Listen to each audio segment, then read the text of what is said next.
All right, I am pumped to be joined now by the Hall of Famer, John Smoltz, as we are here every single week on Flippin Bats. John, how we doing, my friend? I'm doing good, doing good.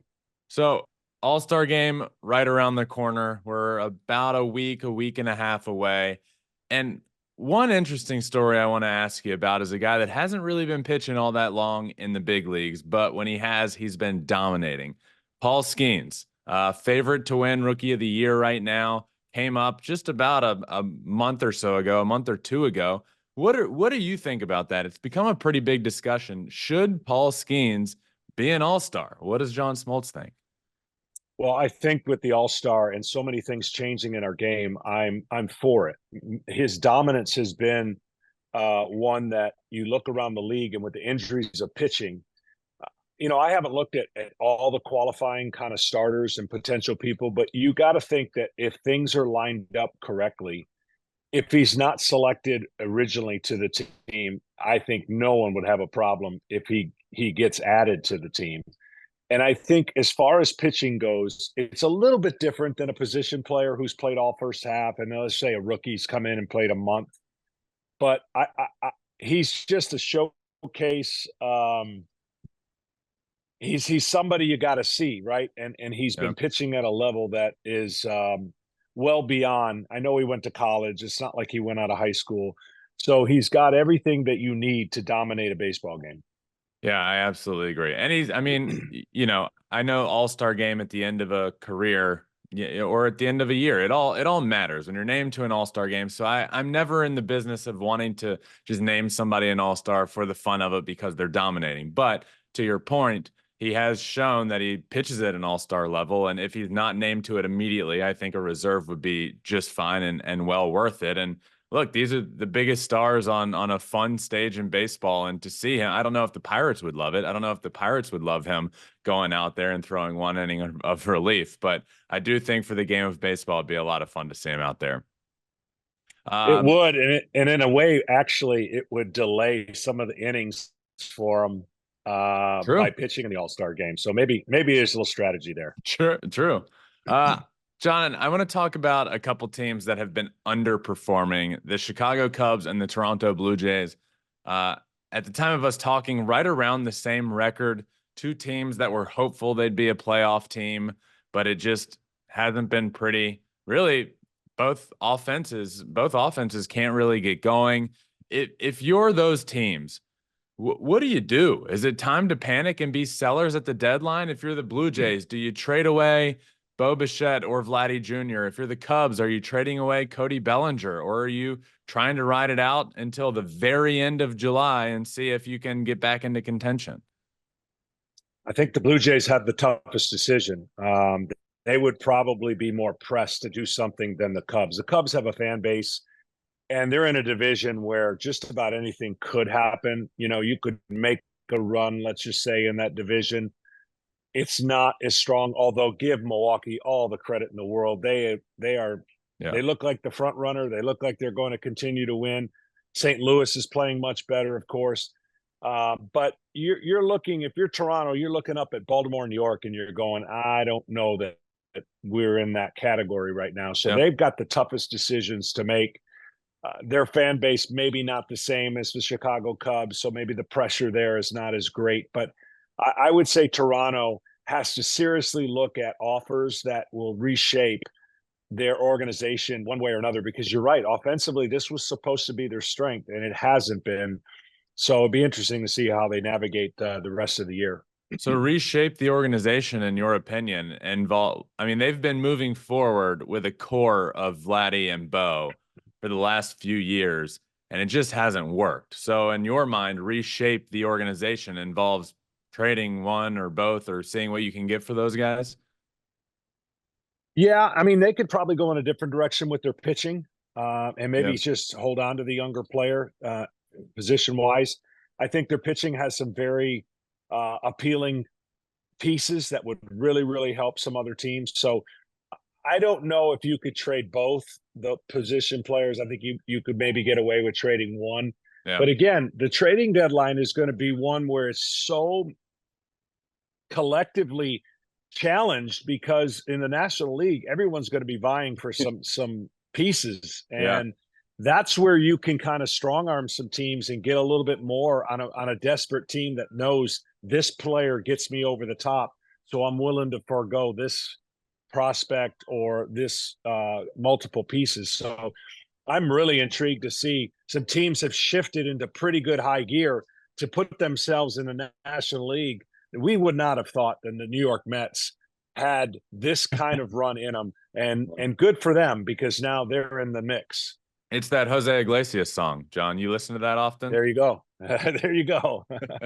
Let's talk American League MVP because over in the National League, currently Shohei Ohtani is the heavy front runner. There aren't quite as many players playing as well as there are in the American League. So I want to talk to you about those guys leading the charge: Aaron Judge, Gunnar Henderson, Juan Soto, Jose Ramirez, Bobby Witt Jr. I know we're only halfway, so having an MVP discussion isn't exactly the most pertinent topic in the world. But when you look at the American League right now and hear some of those names, Judge, Gunnar, Soto, Ramirez, Witt, what do you think? Who's leading the charge right now? It's a great list. Ramirez doesn't get the national coverage. I think he's just one of those guys that just under the radar for some reason. Maybe it's the market of Cleveland. It's not fair. But he's been so good and he has delivered it so much. He's kind of the under the radar guy. Gunnar Henderson has a chance to emerge with the Baltimore Orioles. He plays a premier position. He is amongst a core group of guys, and he has just turned into a stud. I've always felt though that the MVP was going to come out of New York, one way or another, just because the way they're constructed. Mm-hmm. So that's going to be more of the national attention, of course, what Judge is doing and what Soto's doing. Now, the downside would be they maybe split votes, on their team, which may cost each other. Yeah, true. It's happened before on the Cy Young with Carpenter and Wainwright. Cost one of them the Cy Young because they were both having monster years. So you could have that scenario where it splits votes, and then you get probably, on a Ramirez or a Henderson to come away. I just think it's an intriguing conversation because we have collectively more people in the American League vying for that award.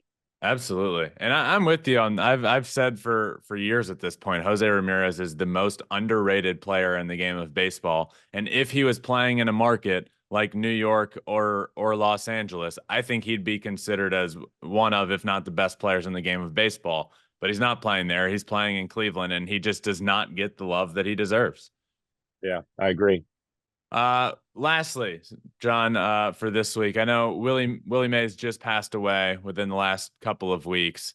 And, I just wanted to talk to you a little about him. I love picking your brain about players current and players past. And Willie Mays, obviously, being baseball is a very historical sport. It's a long, long history. And when you say name the best player of all time, there's about 5 names you could throw out and not really be wrong. But Willie Mays is absolutely one of those names you can throw out. When you hear that name, John, what do you think about when you hear the name Willie Mays? I think about just learning the history, having done the game in Rickwood, which, by the way, will be one of the greatest broadcasts that I'll remember for the rest of my life, just from what it did for the sport, what it did for life, talking and really honoring Willie Mays. Unfortunately passed before that game. But I think about a 17-year-old unbelievable phenom that not really many people were getting to know until he stepped on the field. And Satchel Paige not knowing who this young kid was when he stepped in the box and spinning him a breaking ball and he roped it. And just hearing the stories of Satchel Paige the next time he came up said, I'm going to throw this kid 3 straight fastballs and see what he's got. And just now knowing about what they endured and what Willie Mays became for the Giants organization, he is in that top 2, top 3 by far.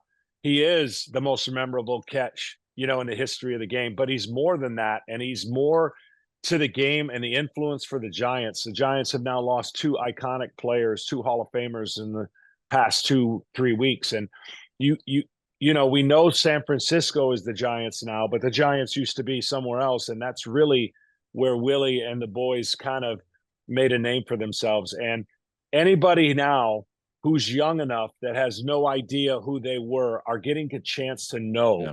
because of what baseball has been able to do and relive and enjoy the history and the career of Willie Mays. It's pretty cool. I think about we were talking off air. I had got hit in the head with a golf ball on Wednesday, the day before the Rickwood game. I had to go to the hospital, get a CT scan. I said, I'm not missing this game.